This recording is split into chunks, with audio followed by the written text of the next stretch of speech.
तो हम लोग आज पहला दिन रात है आज प्रोटेस्ट का, तो सभी लोग जमे हुए हैं, यहाँ से हिले नहीं हैं और काफ़ी मशक्क़त के साथ ये आंदोलन को हम लोगों ने छेड़ रखा है। और जैसा कि आपको मालूम होगा कि लॉ फैकल्टी में काफ़ी सालों से ये परंपरा चलती आ रही थी और ये चलने वाली रहने वाली की उम्मीद थी, लेकिन हम लोगों ने ठाना है कि इसको हटाना है क्योंकि ये बहुत बर्बरता के साथ किया जा रहा है। कोई भी इंसान कहीं आता है तो सबसे पहले इंसान सोचता है कि अच्छा पानी पीने को मिले, तो यहाँ पानी भी बहुत घटिया है, ऐसा पिएंगे तो आपको ज़रूर से ज़रूर डायरिया वगैरह की बीमारी होने का खतरा है और डॉक्टर के पास जाना पड़ेगा। और वाईफाई की स्पीड इतना स्लो है जितना में चींटी 10 किलोमीटर पहुँच जाए उतना देर में एक कोई साइट खुलता है, कुछ खुलता ही नहीं है। और वुमेन के लिए कॉमन रूम होनी चाहिए, सैनिटरी वेंडिंग मशीन लगनी चाहिए और यहाँ पे बहुत सारे मुद्दे को लेके हम लोग हैं, जैसे कि और हम लोग एक कॉमन रूम होना चाहिए जहाँ पर लोग बैठें जो स्टूडेंट यूनियन के हैं। साथ में और भी मुद्दे हैं जो यहाँ पे सभी लोग एकत्रित हैं, वो बताएंगे। रात के 3 बज चुके हैं और सभी लोग जगे हुए हैं। सबका एक ही मकसद है कि उन्हें इंसाफ मिले और जो भी हमारा मकसद है वो मकसद हमारा पूरा हो। मकसद ये है कि हमें जो भी हमारी 6 मांग है वो एक मांग को जल्द से जल्द पूरा किया जाए। जैसे कि एसी की मांग है, लाइब्रेरी में काफ़ी गर्मी होती है, दिल्ली का गर्मी तो आप सभी को मालूम ही होगा, 45 डिग्री प्लस हो जाती है। उस गर्मी में तरबदर होकर भी लोगों को बैठना होता है, पढ़ना होता है। और अटेंडेंस का भी आपको मालूम होगा कि अटेंडेंस जो और सेंटर्स में जो दिल्ली यूनिवर्सिटी के हैं मंथली वाइज लगाए जाते हैं, यहाँ नहीं लगाया जाता है। इससे बच्चे डिटेन हो जाते हैं, बच्चों का 1 साल खराब हो जाता है क्योंकि बच्चे इस उम्मीद में होते हैं कि उनको टीचर अटेंडेंस दे देंगे। टीचर बोल भी देते हैं, खास करके बहुत बार गेस्ट फैकल्टी, जो ऑन रिकॉर्ड बातें हैं मैं आपको बता रहा हूँ, लेकिन बहुत बार टीचर्स नहीं देते हैं। अगर वो मंथली बेसिस पर लगे तो बच्चों का 1 साल बच सकता है और 1 साल की कीमत को लॉ फैकल्टी लॉ सेंटर 2 में नहीं समझा जा रहा है। तो ये सारी चीज़ें में ट्रांसपेरेंसी आनी चाहिए और चीज़ें अच्छी होनी चाहिए। तो हमारे साथ इस मुहिम में जुड़े हुए जो लोग हैं उनसे एक एक करके जानेंगे और हम पता करेंगे कि ये हमारा जो सोच है वो कितने लोगों तक पहुंचा है और किस प्रकार से पहुंचा है। हाँ, तो जी आप अपना नाम बताएं और किस ईयर से वो बताएं और बताएं कि आप कि यहाँ के मकसद क्या है, मुद्दा क्या है। नमस्कार साथियों, हमारा नाम तुषार ठाकुर है। हम 2nd ईयर 4th सेमेस्टर के स्टूडेंट्स हैं और ब्रीफ में आपको संतोष ने बता ही दिया कि हमारे क्या मुद्दे हैं, लेकिन इस पे थोड़ा गहराई पे अगर आप लोग जानना चाहेंगे तो इन सारों मुद्दों पे हमारे प्रेसिडेंट प्रिंस कुमार ने इलेक्शन जीतने के तीसरे दिन फर्स्ट टाइम मेमोरेंडम पीआईसी को, डीन को, रजिस्ट्रार को, प्रॉक्टर को सबको सौंपा। उसके बाद 25 सितंबर तीसरा दिन था। उसके बाद अक्टूबर में फिर सौंपा, नवंबर में फिर सौंपा, दिसंबर में फिर सौंपा और जनवरी में फिर सौंपा। लेकिन अभी हम लोग का मार्च चल रहा है और अब तक इस पर कोई सुनवाई नहीं हुई और ये बहुत ही गंभीर मुद्दा है। गर्ल्स कॉमन रूम होना और गर्ल्स के लिए एक वेंडिंग मशीन होना, आप समझ लीजिए कितना ही गंभीर मुद्दा होगा ये। दूसरा सबसे महत्वपूर्ण चीज, जो लाइब्रेरी है उस लाइब्रेरी में एयर कंडीशन हमारा पहला डिमांड नहीं है। CLC हो, LC1 हो, जो फैकल्टी ऑफ लॉ के 3 ब्रांचेस हैं, उनमें पहले से ही ये लाइब्रेरी में AC मुहैया कराया जा चुका है और फैकल्टी ऑफ लॉ के द्वारा ही कराया जा चुका है, लेकिन LC2 अभी भी वंचित है इस चीज़ से। और ऐसा नहीं कि हम लोग पहले ऐसे व्यक्ति हैं जो इस बात को उठा रहे हैं। हम लोग से पहले जो हम लोग के सीनियर्स थे उन्होंने भी चीज़ों को उठाया, लेकिन मजबूती से नहीं उठा पाए या प्रशासन की नाकामी कहे, जो भी चीज़ हो वो मुहैया उन लोग को नहीं हो पाई। और अभी भी लोग लाइब्रेरी में बैठते हैं तो एक तरफ से पसीना चूते रहता है, दूसरी तरफ से नोट्स बनाते रहते हैं। तो ये चीज़ होगी। तीसरा सबसे महत्वपूर्ण चीज़, जो हमारा यूनियन है, जिस यूनियन को इस कॉलेज के प्रशासन ने by process by law election के तहत बनवाया, उसके लिए कोई रूम नहीं है। रूम नहीं है। रूम नहीं होने का क्या कारण है हम बताते हैं। रूम नहीं होने का ये कारण है कि जो बच्चे, जैसे मान लीजिए हमारे संतोष जी हैं, इनको कोई अगर दिक्कत होगा स्टूडेंट रिलेटेड, तो ये सबसे पहले अपने कॉलेज जो इलेक्टेड प्रेसिडेंट जिसको इलेक्ट किए हैं या जो भी यूनियन के लोग हैं उनको जाके जवाबदेही देंगे। कहाँ देंगे? ये कोई यूनियन रूम रहेगा तभी तो जवाबदेही देंगे, ऐसे हवा में कहाँ बात करेंगे? समझ रहे हैं? तो यूनियन रूम नहीं है। चौथा सबसे बड़ा चीज ये है कि जो अटेंडेंस शीट लगाई जाती है, एक तो हमारे यहाँ 3 महीने का सिस्टम बना हुआ है। कोरोना आज नहीं 2 साल बीत गया कोरोना के गए हुए, उसके बावजूद 3 महीनों का सेमेस्टर चल रहा है। इस चीज पे कोई भी ना कोई कॉलेज का गेस्ट फैकल्टी, ना कोई असिस्टेंट प्रोफेसर, ना कोई PIC including all the 3 centres, कोई भी इस चीज पे नहीं बोल रहा है कि 2 साल कोरोना के बीतने के बावजूद 3 महीने का सेमेस्टर क्यों चल रहा है। 3 महीने का सेमेस्टर चल रहा है। अच्छा, अगर 3 महीने का सेमेस्टर चल रहा है तो हर महीने का अटेंडेंस शीट नहीं पब्लिश होता है। आपके एग्जाम से 2 महीने पहले का अटेंडेंस शीट आपको पब्लिश होगा, और जो 2 महीने में आप क्लास आए हैं उसका कोई हिसाब किताब नहीं है। और इस अटेंडेंस में सबसे महत्वपूर्ण चीज ये है, महत्वपूर्ण चीज, कि जो बच्चे डिटेन होते हैं उनको पता ही नहीं चलता है कि कितने परसेंटेज अटेंडेंस से वो शॉर्ट हो गए, जो उसमें नहीं आ पाए। और हमारी फैकल्टी बोलती है कि जो बच्चे डिटेन होते हैं उनका सेम बैक लगता है, लेकिन एक्चुअली सीन क्या है कि हमारी फैकल्टी में ऑड और इवन वाला सिस्टम चलता है। अगर ऑड चल रहा है तो फर्स्ट सेम, थर्ड सेम और फिफ्थ सेम, इन तीनों के क्लासेस होंगे, इन तीनों के एग्जामिनेशन होंगे। अगर सेकंड सेम है तो सेकंड सेम, फोर्थ सेम और सिक्स्थ सेम, इन तीनों के क्लासेस होंगे, इन तीनों के अटेंडेंस पब्लिश होंगे, इन तीनों का बेसिकली प्रॉपर करिकुलम होगा। लेकिन जो बच्चों का सेमेस्टर बैक लग रहा है, आप ही अगर आप दिल्ली यूनिवर्सिटी के स्टूडेंट हैं या किसी भी कॉलेज के स्टूडेंट हैं, आप अपना कॉमन सेंस लगाइए कि अगर किसी बच्चे को यहाँ पे फैकल्टी ऑफ लॉ में सेमेस्टर बैक लगेगा तो उसको सेमेस्टर बैक नहीं लगेगा, उसको वो ईयर बैक लगेगा। उसको ईयर बैक जैसे ही ट्रीट किया जाएगा। लेकिन उसके लिए भी हमारे जो लॉ फैकल्टी की LC2 की स्पेशली जो प्रशासन है कुछ नहीं कर रही है। CLC में पानी का जो एक प्रॉपर तरीका होता है, जो पीने वाला पानी होता है, उसको एक फ्रेश तरीके से नया फिल्टर लगा के सारा चीज आज से 2 महीना पहले वहां के यूनियन लोगों ने बोला तो मुहैया करा कर दिया गया। 25 सितंबर से लेके आज 5 मार्च हो रहा है, हमारे प्रेसिडेंट ने मेमोरेंडम पे मेमोरेंडम दिया, लेकिन आज तक कोई सुनवाई नहीं हुआ इस चीज पे।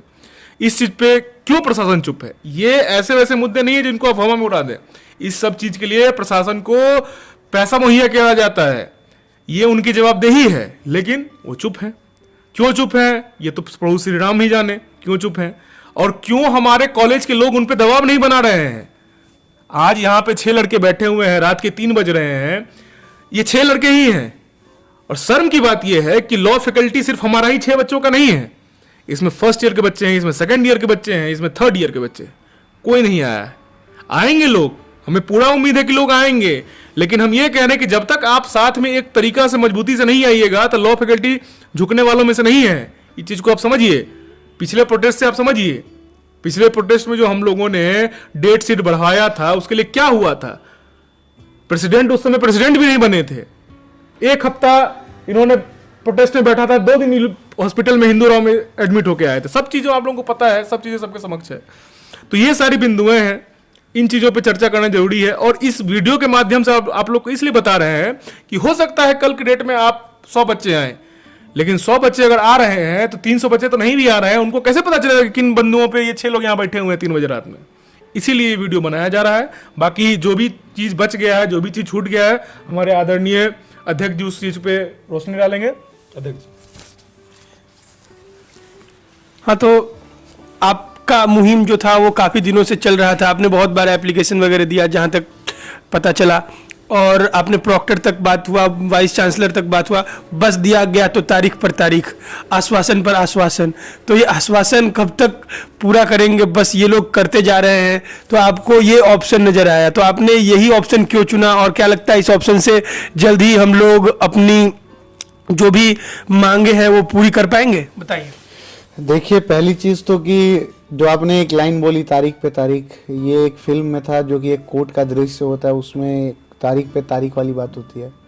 तो हम भी उसी कोर्ट के बच्चे हैं, स्टूडेंट्स हैं, जो आगे चल के उस कोर्ट में जाएंगे। यहाँ लॉ फैकल्टी के अंदर ये है कि जो यहाँ का एडमिनिस्ट्रेशन है, प्रशासन है, वो आप कुछ भी लेके जाएंगे तो एक फेवरेटिज्म है। आप देखिए CLC में कोई काम कराना तुरंत होता है, क्यों? क्योंकि डीन मैडम का फेवरेट है CLC। LC1 में कराना हो, डीन मैडम का फेवरेट है LC1, वहाँ प्रेशर एग्जर्ट होता है। लेकिन जब बात LC2 की आती है तो नहीं होता है। क्यों नहीं होता है ये तो भगवान जाने।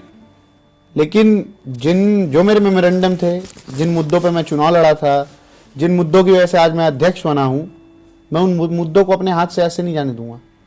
मैं और मेरे जो साथी है यूनियन में, उनकी तरीके हाथ धर के घर पे बैठ के सोऊंगा नहीं। मैं यहाँ बैठूंगा क्योंकि ये कॉलेज भी तो मेरा है, एक दूसरा घर ही तो कह सकते हैं इस कॉलेज को। जिस कॉलेज ने मुझे इतना बड़ा एक अपॉर्चुनिटी दिया कि मैं एक फेस बना, एक मतलब छात्र संघ चुनाव बहुत ज़्यादा मायने रखती है अगर किसी ज़िंदगी में देखे तो। मैं उन बिंदुओं पे आगे बढ़ के लड़ना चाहता हूँ एडमिनिस्ट्रेशन से। जैसे एक बार आप देख चुके हैं, ये दूसरी बार प्रयास है। मैं सबसे चाहता हूँ कि वो सब आए, और ये मुद्दा मेरा नहीं है, क्योंकि आपको ही पता है, आपको गया तो मेरे 3-4 महीने में मैं इस कॉलेज को छोड़ के पास आउट हो जाके कहीं एलएलएम करूंगा या यूडीसी की तैयारी कर रहूंगा, या हो सके प्रैक्टिस कर रहूंगा। लेकिन मैं ये नहीं चाहता कि कल को मैं यहां से जाऊं तो कोई ये सवाल उठाए कि आपने ये नहीं किया, आपने ये नहीं किया। मैं जो करने के लिए सक्षम हूं, मैं करने के लिए बैठा हूं, और मैं आपसे वादा करता हूं मैं करवा के उठूंगा, क्योंकि मैं झूठे वादे नहीं करता, जुमलेबाजी आती नहीं। और एक फेक होता है ना, आपने देखा होगा, आपसे जो भी बंधु गए थे आपके पास, आप भी एक वोटर रहे हैं, तो आपसे वोट मांगा होगा, कैसे फेक बन गए, और आज की क्या कंडीशन आप जानते हैं। तो मैं उनमें से नहीं हूं। आज भी आपकी कोई एक सिंगल बच्चे की भी प्रॉब्लम होती है, चाहे वो एग्जामिनेशन ब्रांच जाना होता है, चाहे डीन मैम के पास या PIC सर के पास, मैं हमेशा खड़ा रहता हूँ। मैं क्यों खड़ा रहता हूँ? क्योंकि वो एक मेरा दायित्व है जो मुझे बच्चों ने इलेक्ट किया, और लॉ फैकल्टी का एक प्रेसिडेंट, लॉ सेंटर 2 का प्रेसिडेंट बनाया। तो मैं अपने उन वादों पे खड़ा हूँ आज भी। इसी वजह से रात के 3 बजे भी मैं यहाँ बैठा हूँ, और मैं जब तक बैठा रहूँगा, जब तक ये सारे जो मेरे 6 मुद्दे हैं जो पूरे नहीं हो जाते, तब तक मैं यहीं बैठा रहूँगा। अब जो हमारी प्रशासन है वो तानाशाह है, तो मैं भी उन तानाशाहों से बोलना चाहता हूँ कि हिटलर ने भी यही तानाशाही की थी, हिटलर को दबाने वाला भी कोई पैदा हुआ था। तो अगर एडमिनिस्ट्रेशन ये बात ऐसे नहीं मानेगी, तो हमें आता है अच्छी तरीके से कैसे मनाया जाता है, और मैं मनवा के रहूँ। तो आपका अगला कदम आने वाले दिनों में क्या होने वाला है, अगर वो कुछ स्टेप नहीं लेते हैं कल परसों तक? तो देखिए, अब जब पानी सर के ऊपर से चला जाता है ना, तो आपको ही पता है क्या करना होता है। एक कहावत है हम लोग के यहाँ कि जब सीधी उंगली से घी नहीं निकलता है तो उंगली टेढ़ी करनी पड़ती है। तो अभी तो हमारा प्रोटेस्ट एक सिट इन प्रोटेस्ट है जो संपूर्ण तरीके से चल रहा है, शांतिपूर्वक। देखते हैं, अब आगे वो नहीं झुकेंगे तो हम भी अपना झुकाने की कोशिश करेंगे। अब मुझे शर्म की बात आती है, मुझे शर्म आता है कभी कभी कि एक छात्र संघ अध्यक्ष, आप तो ऐसे कहते हो कि दिल्ली विश्वविद्यालय में छात्र संघ अध्यक्ष बनाते हैं हम, डेमोक्रेसी है, सब कुछ है, लेकिन लॉ फैकल्टी में वो डेमोक्रेसी कहाँ है, वो राइट कहाँ है? इक्वालिटी की बात करो ना। अब ऐसा नहीं है कि लॉ फैकल्टी में LC2 नहीं आता। डीन मैडम से जब कहने जाओ कि मैडम उस कॉलेज में GCR है, गर्ल्स कॉमन रूम है, मैम उस कॉलेज में यूनियन रूम है, तो कहती है ये मत बताओ मुझे कि इस कॉलेज में है या इस कॉलेज में है। तो मैं उनसे पूछना चाहता हूं कि जो लॉ सेंटर 2 है, क्या वो कैम्ब्रिज में है या वो हार्वर्ड में? मुझे बता दें, ताकि मैं डिग्री लूंगा तो उस समय इन्हीं के सामने जाके पूछूंगा कि ये कैम्ब्रिज का है या हार्वर्ड का है, क्योंकि मुझे नहीं लगता है दिल्ली विश्वविद्यालय का। और ये इक्वलिटी की बात करते हैं, तो जैसा कि हम लोगों को वाईफाई जो चलाने को मिलता है काफ़ी स्लो, और पानी की सुविधा इनके लिए अलग से पानी का बोतल 20-20 लीटर वाला आता है, उससे ये पानी पीते हैं। और लॉ पढ़ाते हैं, लॉ में इक्वलिटी की बात होती है, फंडामेंटल राइट की बात होती है। ये खुद फंडामेंटल राइट को फॉलो नहीं करते हैं, तो फिर हम लोग को कैसे एक्सपेक्ट करते हैं कि हम लोग फंडामेंटल राइट को फॉलो करेंगे? देखिए, ये बात तो, इस पर टिप्पणी क्या ही करूँ, ये तो सब जानते हैं। अब यहाँ समानता की बात आप करते हैं कि दिल्ली विश्वविद्यालय में सब कुछ समान है, तो ये तो कोई ये सारी चीजें असामान्य है ना। इसका जवाब तो प्रोफेसर देंगे ना, कि वो आर्टिकल 14 हम लोग को पढ़ाते हैं, आर्टिकल 14 हम लोग को ही ब्रीच करवा रहे हैं। इसका जवाब हम थोड़ी देंगे। ये तो जो प्रोफेसर हम लोग को पढ़ा रहे हैं कॉन्स्टिट्यूशन, वही ना जवाब देंगे कि जो आर्टिकल 14 कॉन्स्टिट्यूशन हम लोग पढ़ा रहे हैं, equality before law and equal person above all, तो हम लोग को जो पढ़ा रहे हैं वो क्यों नहीं चीज को फॉलो करवा रहे हैं? क्या थे? अब वो तो सच्चाई यही है ना। उसके लिए तो हम जवाबदेही थोड़ी है, या आप जवाबदेही थोड़ी है, या आशुतोष या प्रदीप पांडे या अपना हर्ष या अपना विनय थोड़ी जवाबदेही है उस चीज के लिए। प्रोफेसर जवाबदेही है उस चीज के लिए। वो तो वही जवाब देंगे जो उसका यूज करते हैं। हम तो आज भी छात्र हैं और छात्रों की तरीके पानी पीते हैं, चाहे वो गंदा है, इनको कोई फर्क नहीं पड़ता, चाहे किसी छात्र को कलरा हो, हमारे लिए 20 लीटर चाहे का बोतल डायरिया नहीं आता है। और जो मुद्दा है लाइब्रेरी में AC का, ये लोग बोलते हैं कि AC के बिना अभी तक चल रहा है, चला लो, और तुम मुझे बताने वाले कौन होते हो कहाँ AC लगाना चाहिए, कहाँ AC नहीं लगाना चाहिए। तो ये छात्र का आम मांग है जो मांग कर रहे हैं। और जैसे कि आपको right to internet Anuradha Bhasin case से आया था कि हर एक इंसान को इंटरनेट की उपलब्धि होनी चाहिए, लेकिन ऐसे इंटरनेट नहीं होनी चाहिए कि जो चले ही नहीं। तो ये फंडामेंटल राइट जो हमको अगर कॉलेज में नहीं मिल पा रहा है, तो फिर हम आगे के बारे में कैसे सोच सकते हैं?